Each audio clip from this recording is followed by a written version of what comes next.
Hello and welcome to Kerbal Space Ram.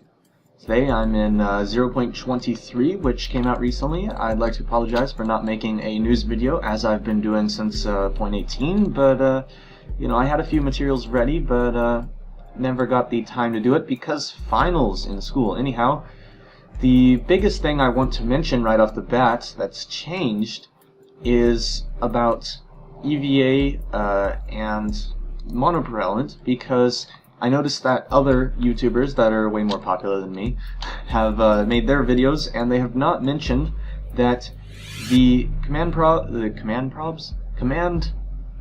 modules that can carry Kerbals now all have monopropellant in them, as you can see here. Note also the tweakables. If you haven't heard about that yet, you really should catch up. When you go on EVA, you take monopropellant with you on the EVA to fuel your EVA's fuel. And so the command modules now have those, the command pods, copula modulus. I can speak really well today. It's been so long since I've done this. Anyhow, also there's tweakables, so you can of course change the amount you start with if it, you know, is just I don't want any monopropellant. Of course, this particular plane, you might have noticed, this is my Strikebreaker 23. However, you might have noticed this is Strikebreaker 23R at the top. That would be because the back of the Strikebreaker has been changed a bit. As you can see, we now have some rocket fuel tanks back here, and we have this engine, which is the Rapier engine, which is, how do I say, it is an engine for single stage to orbit craft, because it has an atmosphere mode and a rocket mode, similar to the Saber engine. And it turns out that just by making this slight modification to the rear of this plane, I've turned this into an SSTO. Other things to mention in no particular order are there's a 40% cap on science from transmissions. Goo containers and materials bays become inoperable after the transmission. Oh yes, you can turn with landing gear now. See how I'm turning on the runway? That's actually because that front wheel is turning, not just because of my vertical stabilizers here at the back. Also, the control surfaces, you can designate which axes of control they correspond to. There's also a science module, which is a big 3.5 ton module, which 2.5 meter parts, you know, that kind of thing. That module allows you to process data, which adds a 15% transmit value. It also lets you reset an inoperable experiment, so you can reuse your materials bays and goo containers. It requires 2 Kerbals to operate, of course, and some amount of electricity. I haven't really messed with it myself yet, so I can't tell you exactly how much. The R&D building, there's now a science archive, which lets you view all the experiments you've done and how much science you've got from each mission. Minmus also has 9 biomes now, so it joins the Moon and Kerbin in having different areas that give you different science, which is pretty neat. Oh yes, you might have noticed the new style of the part menu in the SPX just now. Let's see, tweakables, thrust limits. Yes, you might have noticed this thing, the thrust limiter, which I can just make this engine not give as much thrust. Of course, why would I want to do that right now? At first I was thinking, why would you want to do that? And then I realized 2 major things. If you have an engine that likes to overheat all the time, you can like set the thrust limit to like 93 or whatever and keep it from overheating.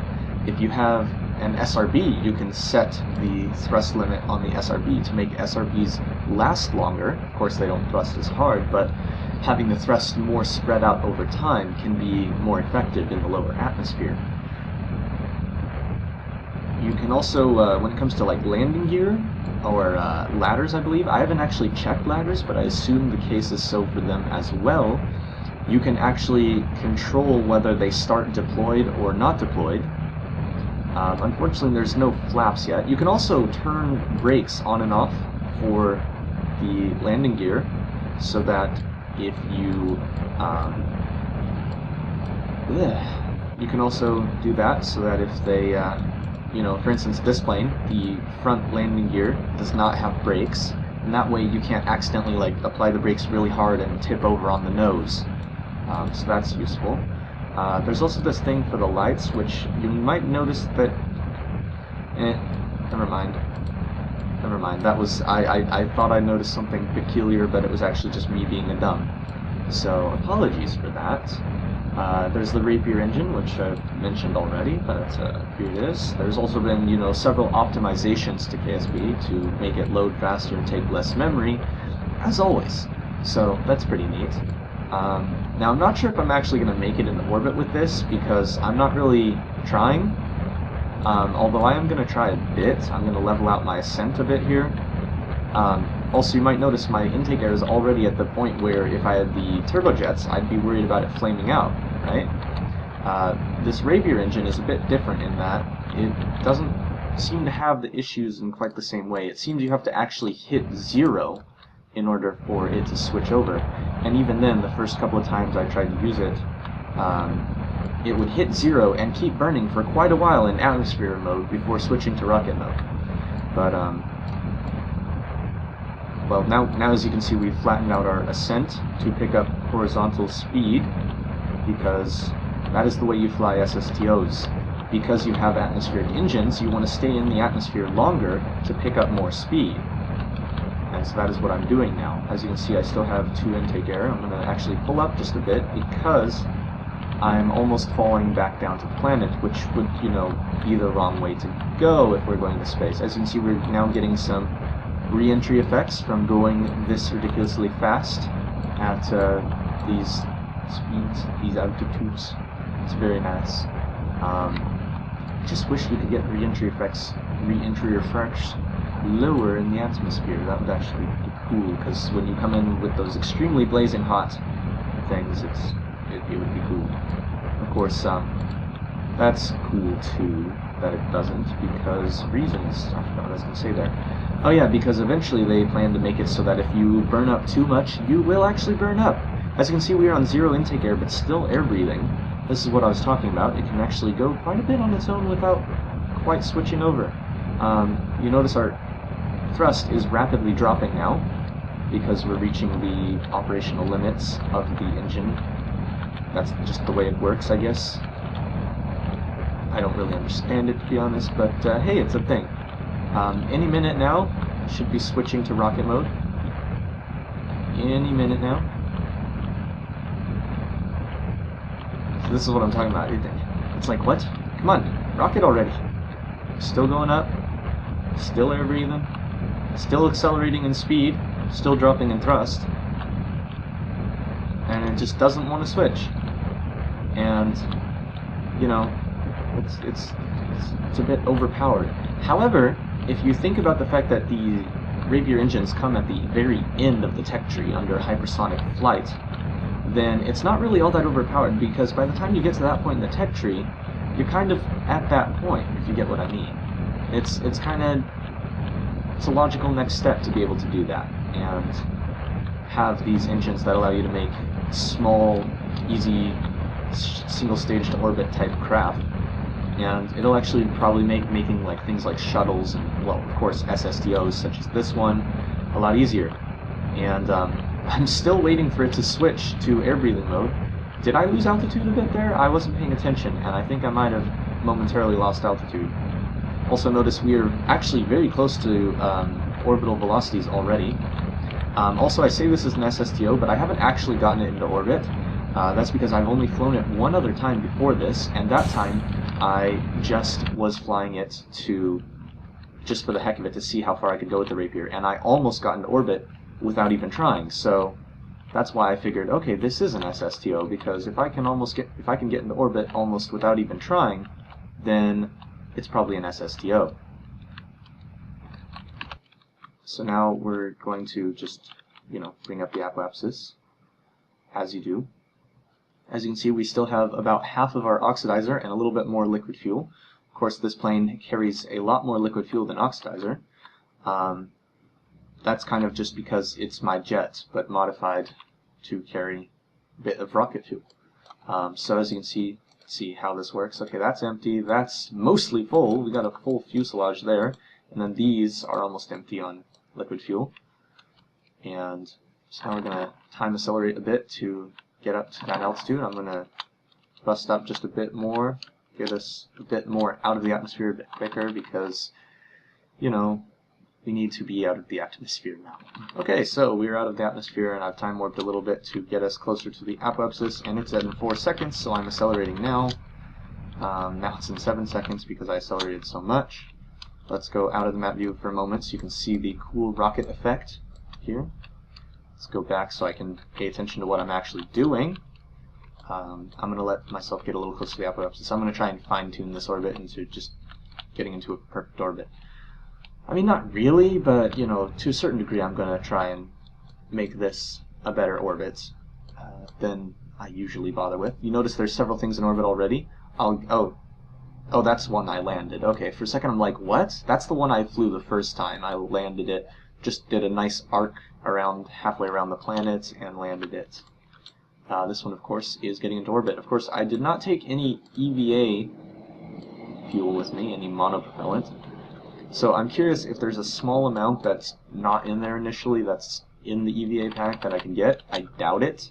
Basically, if I get out of the capsule now, I'm screwed. Which I think is actually pretty cool that there's a little bit of like danger there. You know, don't get out of the capsule, you won't have enough EVA fuel. Right, I accidentally got up pretty close to perfect orbit because it's glitching out a bit from the SAS actually. I'm gonna time warp around to the other side of the planet so we can have some sunlight. Yay! Let me just rotate this. There we go. And we're now in orbit. Oh yes, and it does have a docking port, so we can indeed dock it. However, it doesn't have any RCS, so or thrusters to use the RCS. So docking it is really going to be a challenge, because you'd have to line it up. You'd have to line up your last thrust perfectly, then rotate to have that just barely scoot up alongside something else and then connect, which is not going to go well. I'm going to make a quick save real fast. I believe that's F5. I don't use quick saves, so okay, it's F5, and F9 would be to reload. That's because I don't think I'm going to have any fuel, and oh yes, I'm grabbing the ladder, so I'm okay really, but okay, so I do have some EVA propellants. I mean, I'd like to waste all of that so I could see if, so I could look at how, what are you doing? The orientation is a bit strange from what I was expecting. Oh shit. It's been a while since I've EVA'd or done. It's been a while since I've EVA'd, so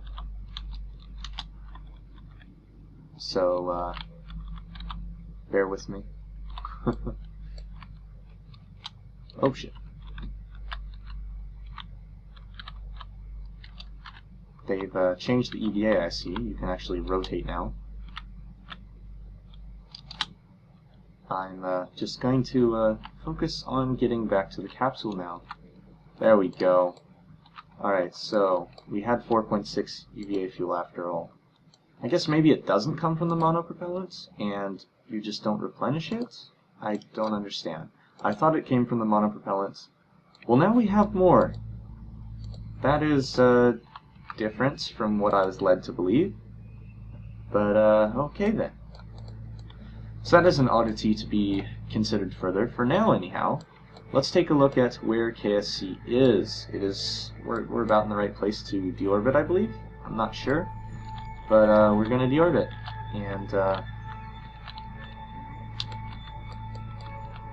we're going to deorbit, and we're going to try and land at the KSC in the dark. Unfortunately, I know this doesn't make the best video, does it?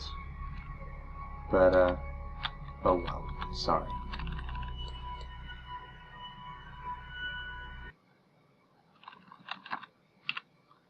And whoop, there we go. Now we're coming into the atmosphere backwards, which is, of course, the best way to re-enter the atmosphere with a. And we're out of electric charge because this engine, the Rapier engine, excuse me, does not generate any fuel. I mean electricity. So we've now lost all orientation until we have enough air for the flaps to control us.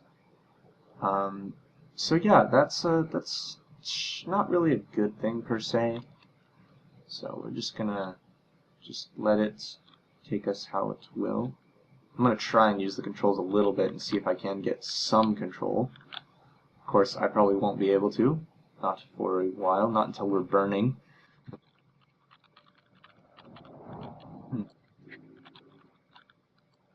Spinning. Spinning is always good. Okay, it looks like we're regaining some control. Not really. Not really that much, but I mean, we're not really regaining control per se, we're just kind of heading back towards prograde. Now we're regaining some control. I was about to turn on the engine and then I was like, nah, I'll leave it off for now.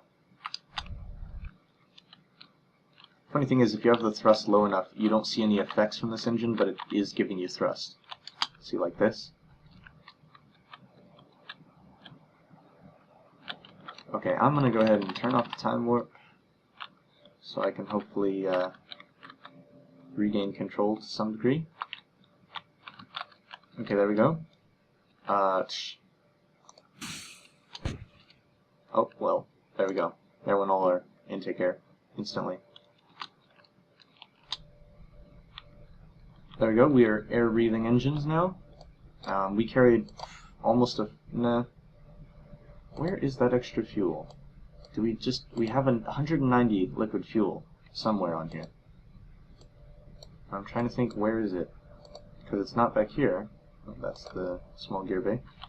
That's the small gear bay again. Come on, give me the frickin' that. Oh yeah, see, those are full of liquid fuel. So, yeah. This thing actually can carry quite a bit of fuel. And it also can fire up the Saber engines while doing re-entry. And actually keep us at about the same speed. Okay, we're dropping speed a little bit. And we can just keep throttling. And we actually re-entered way too soon. But what I'm going to do is I'm actually going to try and land here. Or flip out and wonder why I'm getting 10 FPS.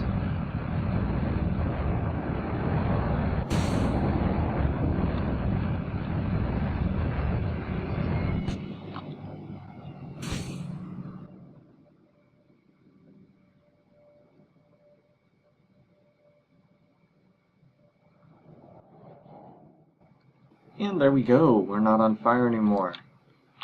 Which means I can control it now.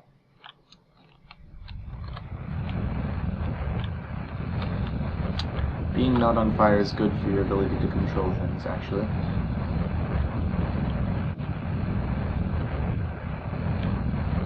I could go land this, but I really don't feel like it at the moment, so... Crash dive. Quite literally a crash dive. Because we're going to crash after diving into the ocean. In the meantime, enjoy staring at this new engine up close. Wait, let me...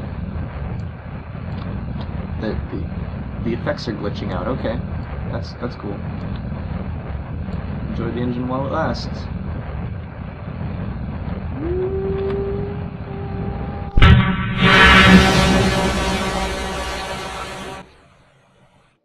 That was a very interesting sound.